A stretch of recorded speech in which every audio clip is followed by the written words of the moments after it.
Hey, everybody, welcome back to the show. I'm your host, Stewart Kraintz, and today I am joined by not only an amazing guest, amazing entrepreneur, but somebody that is actually near and dear to my heart, very good friend of mine.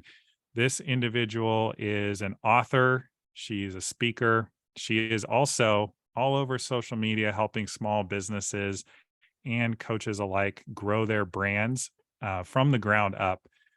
So, Sabrina Suarez, super happy to have you here on the show.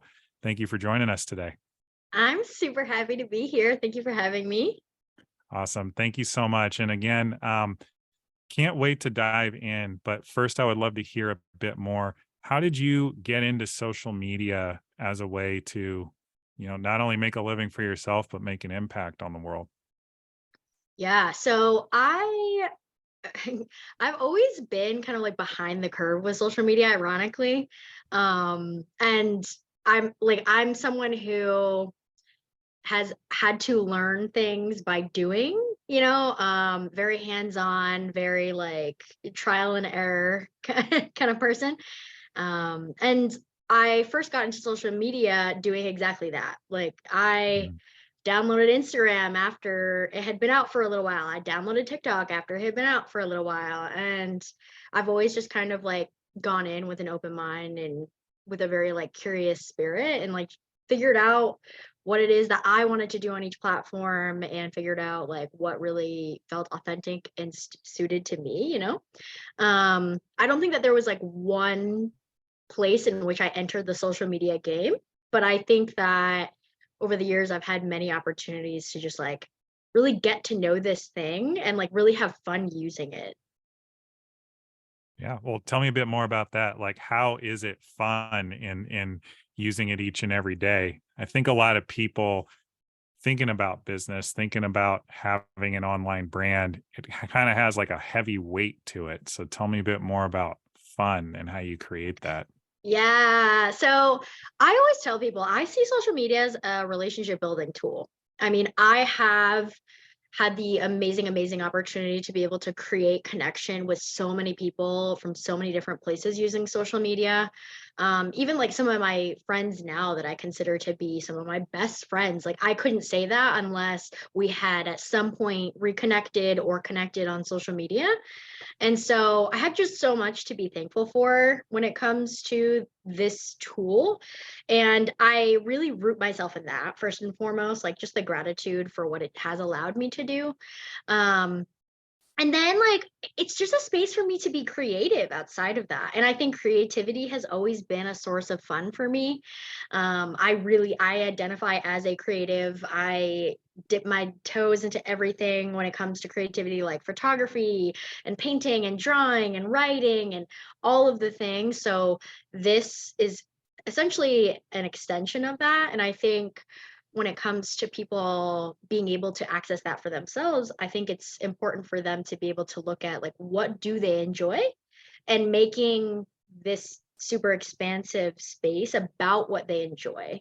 Almost like hyper fixating on the joy so that they can actually like have fun with it again and play with it again, play with the types of content that they're making, play with the ability to connect with people in a bunch of different ways using a Mhm. bunch of different avenues. You know what I mean? Like it's a place of so much possibility and growth and learning and entertainment and inspiration. And I just really try to lean into that.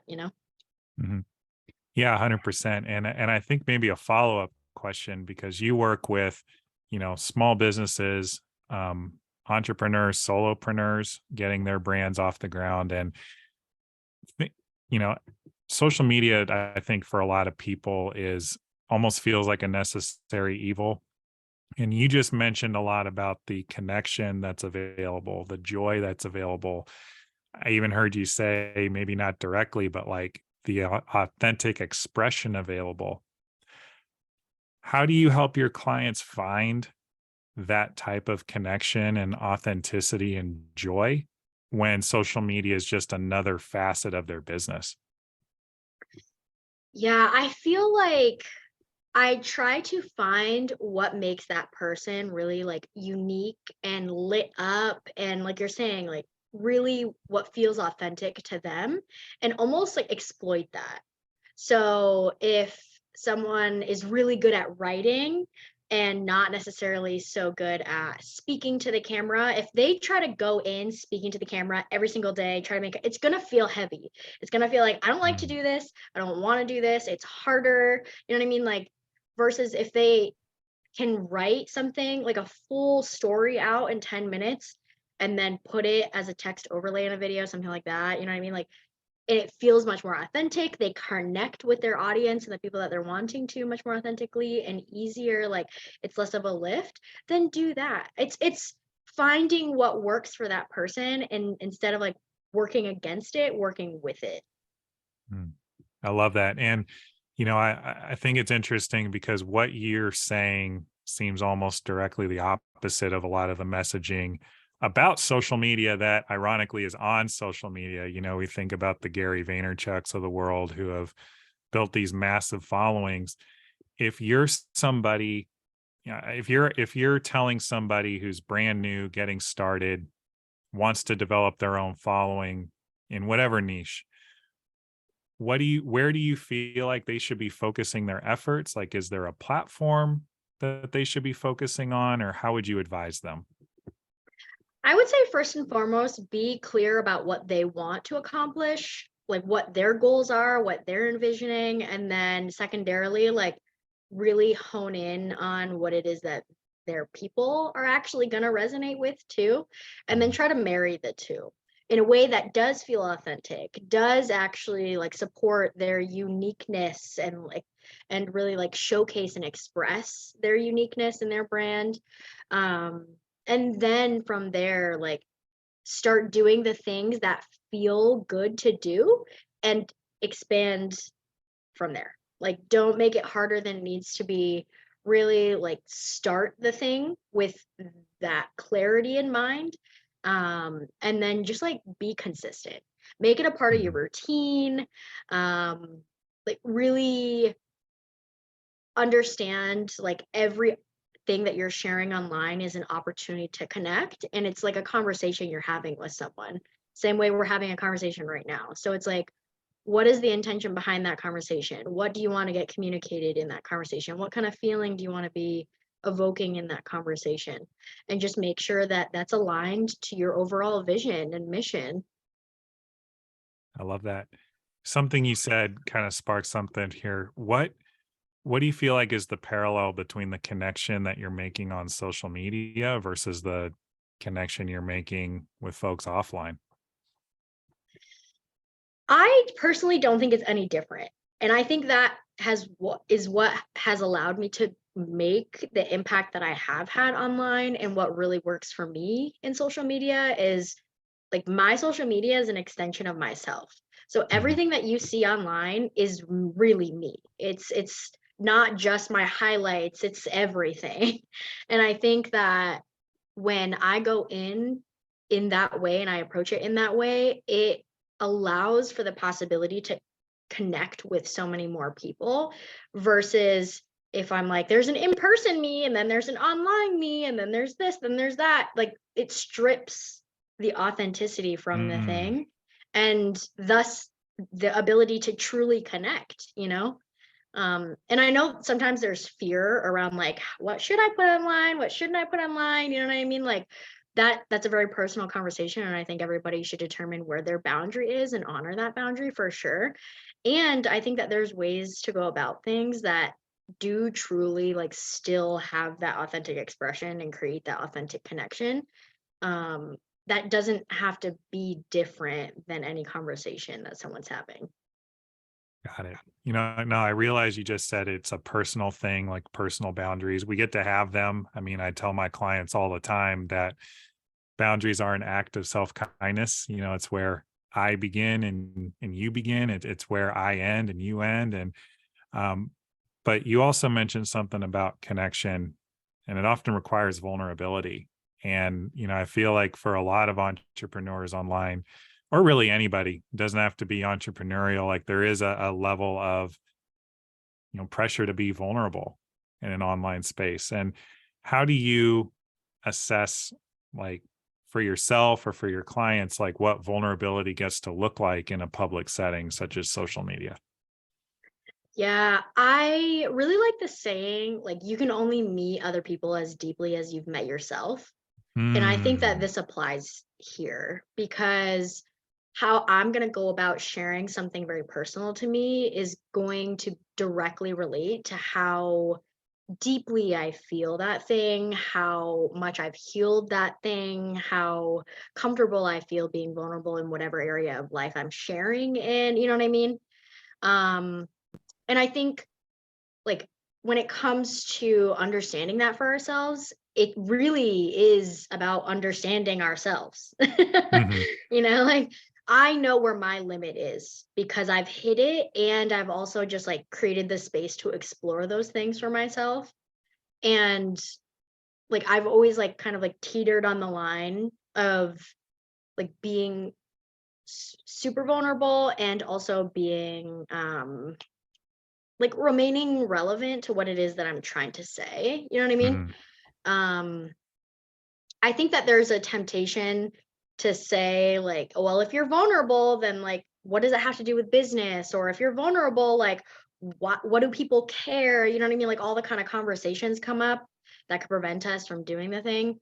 And I think like just sitting with like, okay, like what actually feels true to me and what again feels good to me sharing in this online space. That could be even sharing it in a way that's not just directly one-on-one, like speaking it like, hey, this bad thing happened to me and this is how I overcame it and that whole thing.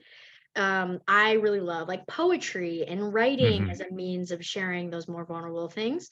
It feels safer to me. And mhm. that's not for everybody, you know what I mean? Some people are just the like, I'm going to tell you an entire conversation and like that's how I choose to communicate. That's what Yeah, that does yeah. to me, and that's what feels good. But I think it is another one of those personal things that everybody kind of gets to suss out. And the beauty of it is like you can't necessarily do it wrong. Like Mhm. there's so many opportunities to be able to figure that out. And just like anybody figuring out what their boundaries are, like it takes a little bit of trial and error. Sure, of You course. toe the line a little bit, you know what I mean? 100%. So I'm neglected to mention this earlier for anybody listening, but Sabrina, our guest today, is actually somebody that comes to the world of coaching with a social work background. So she actually is very well qualified to answer questions like this. And to that point, you're talking about the vulnerability, the connection piece, and like you said, only being able to meet somebody to the depth at which you've met yourself, which is an amazing quote. I've actually never heard that before.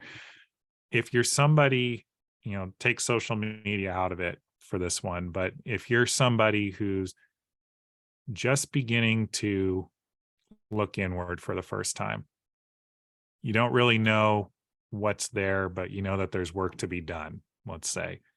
How would you advise that individual to get started in doing that deeper work for themselves? I would say start with the most basic sense of self-awareness. I Mm, think anytime we're trying to evoke change, like it takes a certain level of self-awareness. mhm, And that is something that can be super scary right off the bat to do.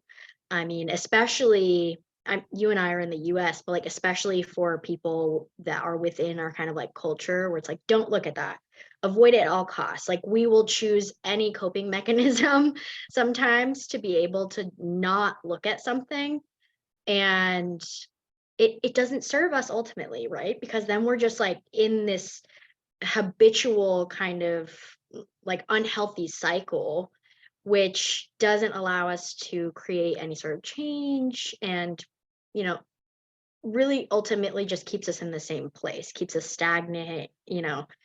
So what I would say with this the self-awareness piece is like really just start to sit and look at like who am I? What are my tendencies? What are my habits? Like even just taking stock of your feelings every day, mhm, not going on autopilot and like just like going through the motions, taking the action, sitting with some sort of sense of, okay, like this is how I reacted today, or this is how I felt in response to a thing that happened. You know what I mean?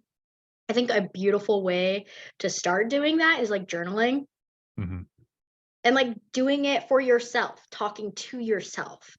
I know when I first started journaling, I was still talking for another person. Like I was Mm. still writing in my journal with like another person in mind, like, oh, if someone reads this, you know what I mean? Versus just like writing and being my own kind of like witness and really just neutrally observing what happened in my day, how I felt about things, and like understanding that no, this is just for me. This is a conversation with myself for me to get to know myself better. I think that's huge when starting with that like, self-awareness and growing that self-awareness.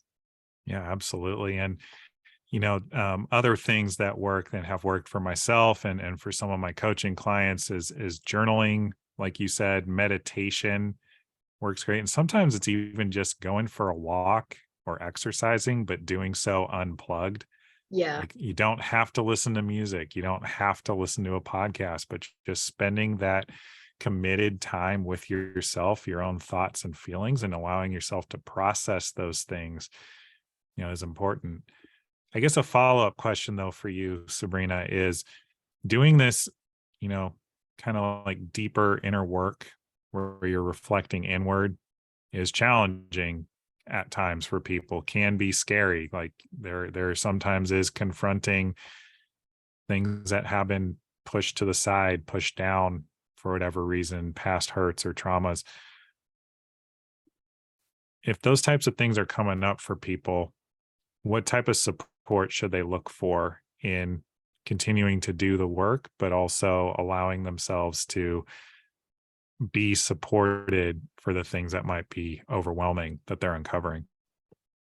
Yeah. I mean, I'm a big advocate for seeking support in the form of some professional. So like I've had multiple therapists, I've been the therapist for other people in the past. I've done coaching and that kind of thing where I hold like a very therapeutic safe space. I've had that for myself as well. I've invested in coaches that have done the same for me.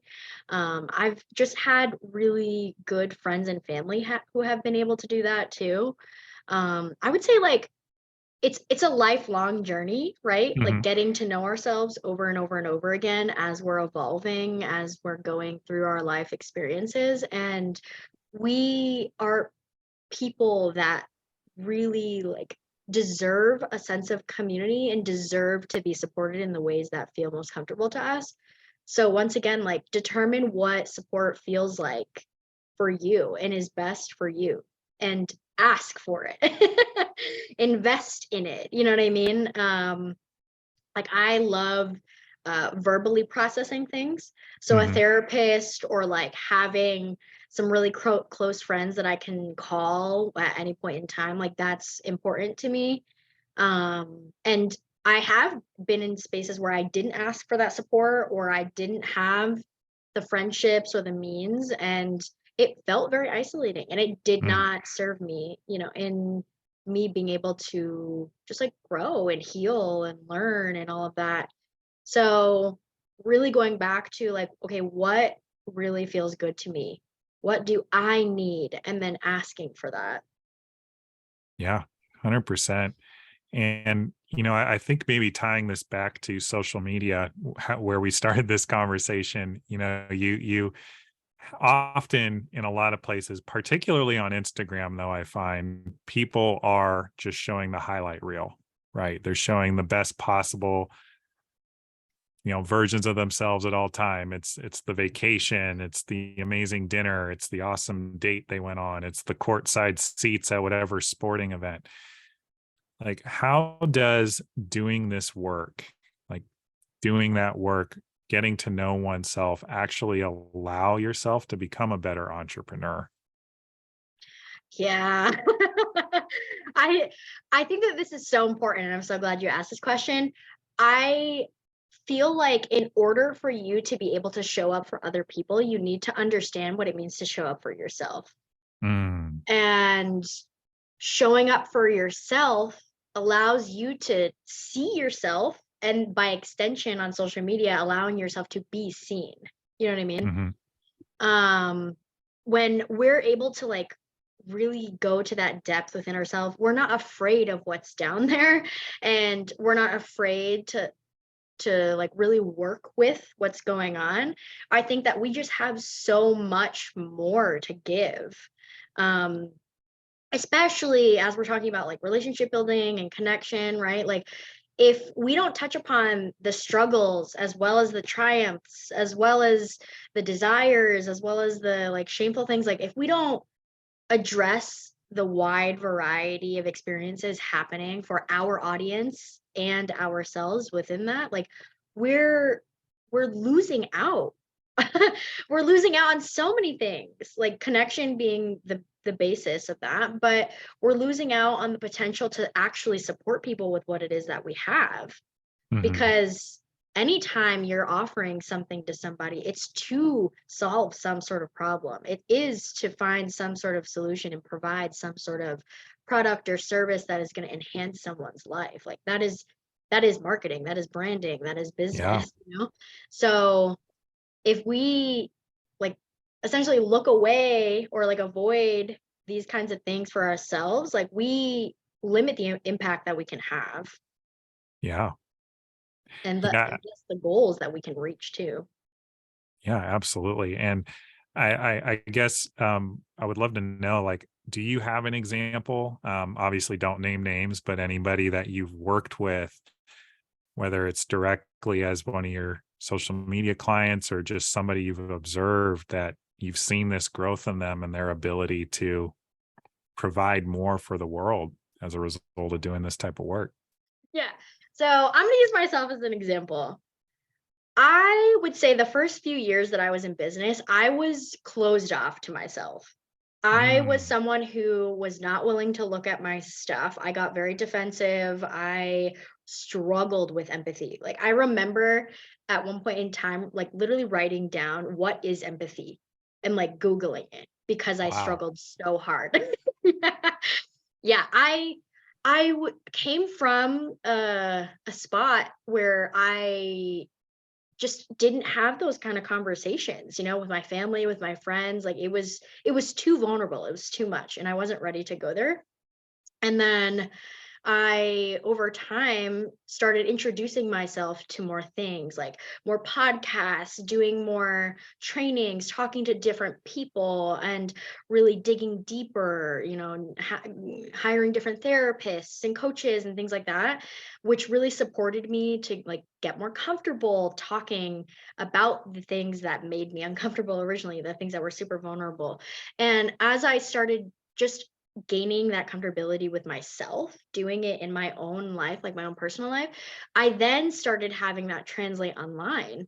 And just the quality of clients that I've gotten, or the overall feedback, engagement that I've gotten from people as I've had that kind of like progression and evolution happen has been so, so good. And I'm so grateful, but it has started with me being able to look at those things and have those kind of conversations with myself. My business really struggled in those first 2 years where I didn't know I Yeah. didn't know myself like that. You know what I mean? It was very superficial, the things that I was sharing, or it was very um limited because it was what I felt safe sharing at the time.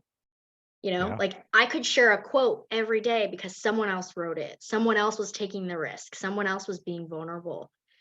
Versus today, like I write poetry every day.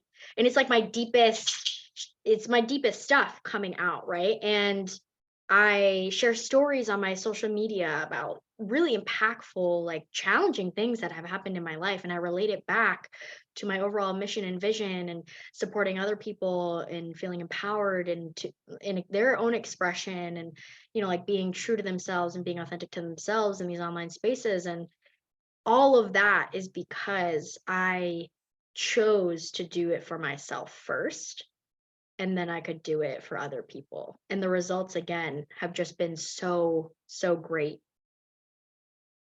I love that. That's amazing. I'm like sitting here on the edge of my seat, just like eating up everything you're saying. So something that came to mind listening to you share all that. And again, thank you for being a part of this. I hope I hope for those of you that are listening, you've been taking notes. Sabrina's just been dispensing wisdom here. But going back to the vulnerability piece, because we just keep seeming to get back to that over and over again as a part of this conversation. How is that vulnerability, as you've discussed it, it has led to, you getting to know yourself, getting, the results you've wanted in your business, but how is that tied to your personal power? Ooh, my personal power. I would say it has made me more comfortable with myself. It has made me the person that I am. Yeah, I think of this Sabrina from a few years ago that was just so scared to touch upon certain things. You know what I mean? Like, I had experienced so much trauma in my life, Hmm. and I didn't even begin to process that until years after it happened. And for me, it was like I was going through the motions, but I wasn't actually living to my fullest potential. You know what I mean? Yeah. Yeah. I wasn't my fully expressed, authentic self. It was, again, what I felt safe sharing. And Mm. so, like, as I've been able to become more comfortable being vulnerable, and I've healed those things, what I have found to be safe sharing now in my personal and professional life has expanded because I feel safe within myself, right? Hmm. And that has just contributed to my personal power. You know what I mean? Like, I think back to our example of boundaries, where in order to even in order to enforce a boundary, we need to be comfortable with ourselves. You know what I mean? We need to be vulnerable enough to say, this is not okay with me, even if it's okay with someone else. We need to be brave enough to be okay with the consequences of enforcing a boundary, whatever that might be, right?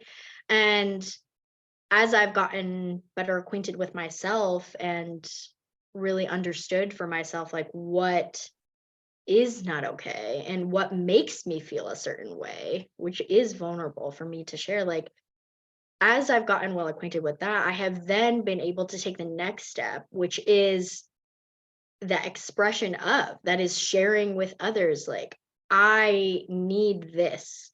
This gets to be respected for me to feel okay or safe in this space, in this relationship. You know what I mean? That has really been a catalyst for me in, like, growing everything.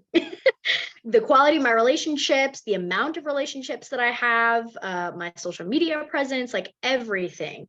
That to me is like personal empowerment, is being able to speak up like that. So yeah, it's definitely contributed to my life in so many ways, and also then by extension my clients' life, Hmm. because I'm doing something right, and then I'm able to share and walk people through that journey themselves and be able to have them have similar experiences because I've already done it and I know how to get there, quote unquote.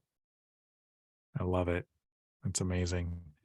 And I appreciate you speaking into really just the idea of a comfort zone and how you have to step outside of it in order to make it bigger. And by stepping outside of our comfort zone, just a reminder for everybody listening, like, is truly the only way we create the lives we want, right? The only way we achieve a goal that we've never accomplished before. Like, you're actually creating that muscle memory for yourself as you go, especially, if you've never made $100,000 in a year, or you've never been below a certain weight. Like, it takes you doing things that you haven't done before in order to get results you've never seen. So, want to acknowledge you, Sabrina, because throughout this conversation, you've touched on over and over again the steps you've taken to get where you want to go. What's the next couple of steps for you? I think it's just deepening the practice of everything that I'm doing.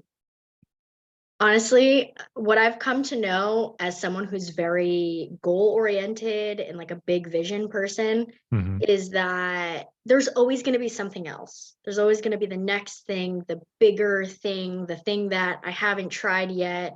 And for me, I've made a practice of just trying new things. I've made a practice of building and growing. It's who I am. And so for me, it's just remaining consistent in that and just being open to what that could look like, especially as someone who likes to know. Like, I like to know, like, what is the next thing? What am I doing? All that kind of stuff. But for me, it's like just trusting, again, like being vulnerable enough to say sometimes, like, I don't know, and I want to grow and I want to learn. What do I get to do in order to do that so that I can accomplish the next thing? It's remaining open to every single possibility, ones I haven't even dreamed of yet. And within that, going back to the trust piece, like deepening the practice of trust for sure. I love that. Love that. What does trust currently look like for you? And how would you encourage one of your clients to lean into trust? Trust for me looks like speaking up for myself. It looks like honoring myself in any space that I'm operating. So whether that be online or in my relationships or even in my own home, like, what does it look like to truly honor myself? Keeping promises to myself. Mhm. Really regulating my nervous system when I feel like I don't know what's going to happen. It's being my best caretaker, my best friend, like having my back, all of those kinds of things. And like having my actions reflect that for sure. And then what I would say for someone trying to build trust with themselves, first and foremost, is start with doing the things that honor you. So if that's, like leaving the party an hour earlier than maybe people want you to, because you're going to get to bed on time, you're going to be able to do your night routine, your morning routine, and you know that you're going to feel good the next day with your decision making, do it. If you said that you're going to post on social media at least 2 times a week, don't be overzealous when you're making those goals, by the way. Like, start small. Like, if you said you're going to post 2 times a week, do it. Because every time we don't do it, we erode at our trust. Mhm. And then we're left wondering why not only our life is the way it is and we don't feel good about it, but also we wonder why, like, certain things keep happening to us. And it's because we're Yeah. allowing them. So make it small, make it so small, make it super manageable. What tiny actions are you doing to honor yourself? Start there. Yeah. No, you said it well. And I say it over and over and over again to my clients and just about anybody else I'm in a coaching space with. Like, we build self-confidence by keeping our promises to ourselves, because we're building that rapport with ourselves over and over and over again. It's like little mini deposits into our own bank account with ourselves. Yeah. Every time you say you're going to post on social media and you actually do it and follow through, you're building that rapport, you're building that self-belief. And I'm hearing you say you're likely to take bigger risks with the stuff you're posting. Yeah. Yeah. Well, the thing is, like, if you, again, are doing these things and you're building this trust within yourself, you're expanding your comfort zone. And Mhm. so what you're going to then feel more comfortable doing down the road is going to look a whole lot different than what you feel comfortable doing now. You know what I mean? Like, this has been true for me, right? Like, I post on social media for myself now, at least 3 to 4 times a day. And that's just for me. That's not even for like my clients, because I take on social media clients too. That's just for me. Yeah. And a few years ago, like, it was even hard for me to post on social media every day, like once on one Yeah. platform. You know what I mean? And I'm posting on a minimum of 3. So it's one of those things where like as I've done it consistently, as I've kept my word to myself, I've developed this understanding that I am the person that does this thing. So when I'm the person that can post every day, I'm the person that can show up and create an impact and be consistent every single day. Like I'm just adding to that on whatever I choose to do from there. You know what I mean? Like it's already in my wiring, in my being. My body knows it to be true because I've done it. I've kept that word to myself. And so anything I add on top of that doesn't feel as lofty. It doesn't feel as scary, you know? So yeah, it just builds. It builds and builds and builds. It, in my experience, like changes who we know ourselves to be. It changes our ability, you know, like our belief within our body that we're capable of doing something. And so the more you can do it, like it's only gonna get better from there. I love it. Everything Sabrina is saying today, y'all, is pure gold, and it's 100% true. You know, and again, Sabrina, thank you for being on here. You know, you're talking about that personal work, showing up for yourself, doing the thing you say you're going to do. And let's just be honest, it's pretty hard to do that on a social media platform in which there's infinite people for you to compare yourself to. Yeah. How do you continue to show up in that way and not derail yourself with the comparison? This is something that I hear so many people struggle with. I personally am not immune to it either. I definitely have had different points in time within my career so far where I've looked at someone else and said like, damn, I wish I was them. Or, you know what I mean? Like, oh, I should be doing it like that because they're doing it like that. Even like the, you know, like the jealousy, which is just one of those things that also hinders progress, right? Because we're putting so much energy into somebody else that we're taking it away from ourselves. Not immune, imperfect too. As I think we can all do in our human experiences, right? Like we're constantly looking out for the next thing, which could be a person in this case. And I think when we can refocus ourselves and, like I said, refocus our energy back to us and say truly like we are the only person we're in competition with. We are the only person that we get to live with, you know, our choices, all of that kind of stuff, that we can then move forward and not be as almost like either starstruck or like distracted by what everybody else is doing, you know. Again, that is easier said than done, obviously. Sure. Something that I really like to do when I'm scrolling is either have like pep talks with myself, which is quite literally like, oh, I really like the way that person is doing that thing, instead of, damn, I wish I was doing that, or damn, I should have been doing, you know, like it's just the kind of quality of conversation that I'm having with myself is different. If I feel that desire come up to be like somebody or to be doing something that I'm seeing someone else do, I use that almost as fuel, and not in the way that I'm in competition with them, but more in the way that, oh wow, they gave me some valuable information about myself because my reaction to that thing told me a hell of a lot of who I want to be. You Yeah. know. And if I'm listening, right, because our emotions are here to tell us stuff, so if I'm listening to what's coming up for me, I have the ability to then use that. But if I only let it sit in this place of kind of like negativity and like festering, then I don't really use it as the opportunity and possibility that it could be to like really support me in creating the next thing, you know? Yeah. I think sometimes we get into this line of thinking too, where we think like because someone else has done something, we can't also do it. And I just don't think that's true.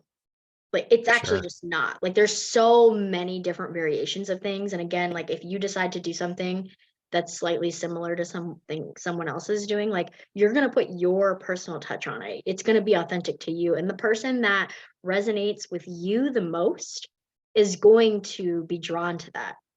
I always say, like, we're responsible for our corners of the world, and the people who we have in our corners are going to resonate with us. And there are some people, even if they're big name, that are not going to resonate with, your neighbor or your brother the same way you can. But if you choose to step into the thing and make it yours, do it the way you are going to do it, the way only you can do it, then you have the possibility of changing those people's lives.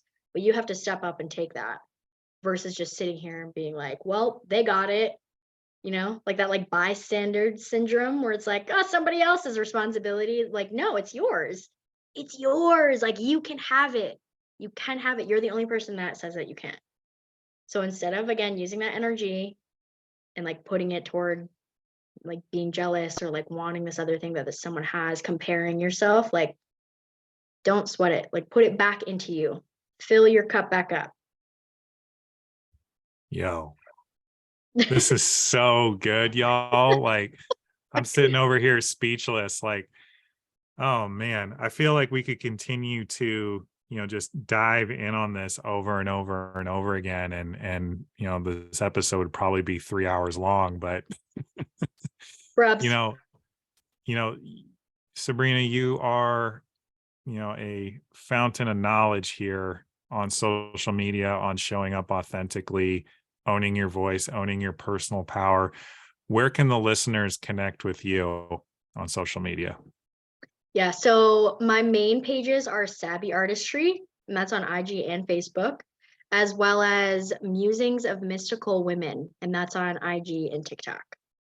Awesome. And what is the best place you would say for them to get in contact with you directly, whether if it's for social media advice or just to connect with you for yourself, the leader that you are? Yeah, I would say Instagram, and again, that's Savvy Artistry, SABIARTISTRY, and just message me there, or email savvyartistry@gmail.com. I love it. I love it. And, again, I wish we had a bit more time to continue this conversation, but there have been so many nuggets today. Last question I want to ask you, Sabrina, is, what do you want to acknowledge yourself for what you've created, and where are you planning to go next? This is such a good question. Thank you for asking. I would like to acknowledge myself for the absolute like perseverance and grit that I've had. Like, I've just kept going and going and going. And truly, it's out of service. Like, my desire is to create a lasting, like, large impact, positive impact on the world, and using myself as like the catalyst for that. And I haven't given up on that dream, man. I haven't. And I keep going every single day, even when I do not want to. Because some days I don't want to either.